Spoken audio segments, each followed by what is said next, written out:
Molana İqbal Lahir rahmetullahi aleyh qisse-i neheng babetçeyi xiştip bir neçe beyt getiripdir da. Nehenge biliyan o neheng. Olukon balık Türkmende ne mi diyorlar ona? Türkmende adı var mı şuna koyduk mu?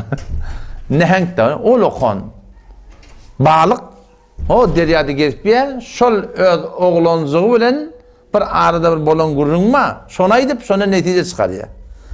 Nehengi betçeyi xudda Çehoşkov diye. Şu olukon balık sağıcıda kaptalına deryan ho terin çümür yerlerine bilece gezip yerler şonunu öz oğlancığına netikat veriyor. Nehengi betçeyi xişra betçeyi xudda Çehoşkov ve dinema haram amet kerane diye. Kavatta kulak atıyor deyiptir. Biz şu deryan şu çümür terin moğuşluğun içinde yaşamalı mı deyiptir da alt sahile çıktan kenara çıktan ölüyorsun deyiptir diye.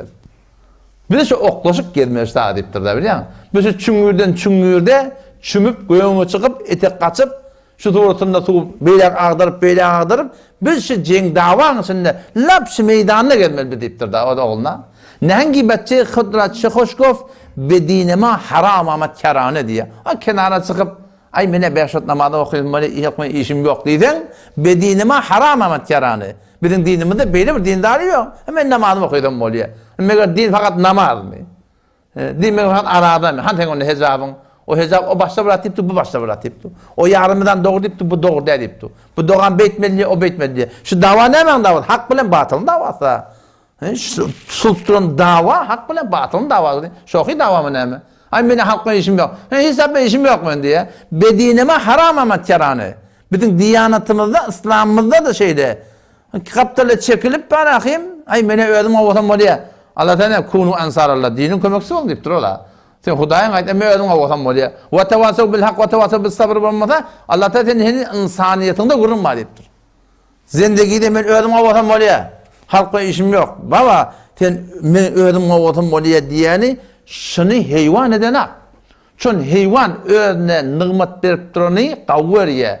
Kuyruk buluyor. Şun dostun ödünün defa etiye. Şun kanvanın defa etiye. Heyvan defa etiyemeden akmıyor. İtuğu sen kaç çörek tüm punktlar verende şun eyetinden defa etiye. Şun malının defa etiye. Oğlunsan defa etiye. Etiyemeden akmıyor. Orada şu it bulup şöyle eyetini vefadar. Eyetin bir dişecek bota. Tavuğunu oğulacak bota. Yeni bir rahatacak bota. Giyecek onu yatanak. Senin insan olup ay mene beşot namazı okudum bunu halkma işim yok. İnsani heyvanın etek kaçmak için. Bedinema haram amet kerane diye. Nehengi betçeyi Hıdrat Çehoşkov bedinema haram amet kerane beme ucaviz diye de oklaşmallan ve sahil bir perhiz. Heme deryas mara aşiyane. Bizim zindaginin ölçü olmalı. Kul zindagi İslam'ın öyle şey. Ellezine amenu yuqatilune fi sebilillah. وَالَّذ۪ينَ كَفَرُوا يُقَاتِلُونَ ف۪ي سَب۪يلِ الطَّاغُوتِ اَلَّذ۪ينَ آمَنُوا Onları ki iman getirdiler ne mi diyorlar? يُقَاتِلُونَ ف۪ي سَب۪يلِ اللّٰهِ Allah'ın yoluna vuruşarlar. يُقَاتِلُونَ'un manası öldürüyorlar diyedir. Ha öyle mi?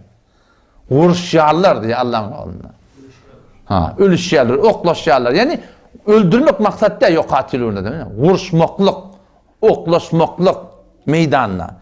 اَلَّذ۪ينَ آمَنُوا Onları ki iman getirdiler erkeklerden, helilerden çın imanlı mı sen? Allah'ın şuan tarif et diye. يُقَاتِلُونَ ف۪ي سَب۪يلِ اللّٰهِ Allah'ın yoluna vuruşarlar diye.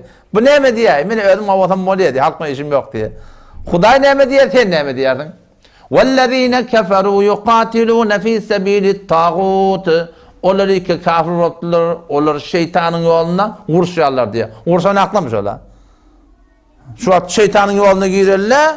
Ve saklar sıyrıklığını kullen bana iftihar etiyor. O birini koyup bilmeye koyana berekeller bununla alakalı. Bir hecabihine iftihar etiyor. Bah hecaplara at takıyor. Namazda barayanlara at takıyor. Öyle okuman etmiyor.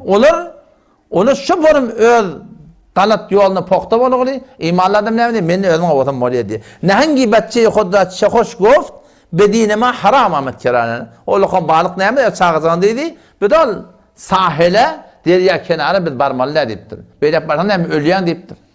Beme ucavizat sahil ve perhiz hem deryas mara aşiyane. Bizim yaşamı dermiş deryan ortada oklaşık gelmeli, çümük gelmeli, çıkık gelmeli. Şu moğuşla bilen doğal şeyle oklaşık gelmeli deyiptir. Toram da şey diye o da. Tu derya neyi u derbere tost diye de sen niye o muşkulatların içine oklamak gerek ya diye de muşkulatın o içinde diye mousen o içinde yatı diyecek oluyor da o da tu derya neyi tene muşkulatların içinde de u derbere tost sen o içinde derya var muşkulat var mouç var be tufan der fıtadan cevher tost şu içindeki oklaşmaklık men sana Allah'tan benim maniruti çöyak dem az talatum ha biyasut her kimi kişi öz vücudun neki talatımla bilen moğuşla bilen dağıtla bilen ay elçeksen ay deyip de savulsa hemin deryayeti o gayretkere toz deyiptir. Şu öz vücudun vakti nefsin bilen kurşunan davadan yağdayan ay halka oraya bol vermeleri deyip kulen teslim olayan sen şu öz vücudun nefsin ödün eme sen niye kuleten nabud et yadat diye. Tu derya neyi u derbere tost muşkilat betufan der fıtadan cevher tost çöyak dem az talatum ha biyasut bir dem şu muğuşlardan dağıtlardan qalsan ay geliyanda da radyo olsan hemin deryayeti o gayretkar tost. O zaman şu taydırma içe koyanım avval baştan öz enderununu özün teskir etmeli. Öz vücudunu ne etmeli? Teskir etmeli. Özümüzü şeriata tabi etmeli. Yalansan yerimizde, kutah gelen yerimizde, kutahı bolan yerde ne etmeli?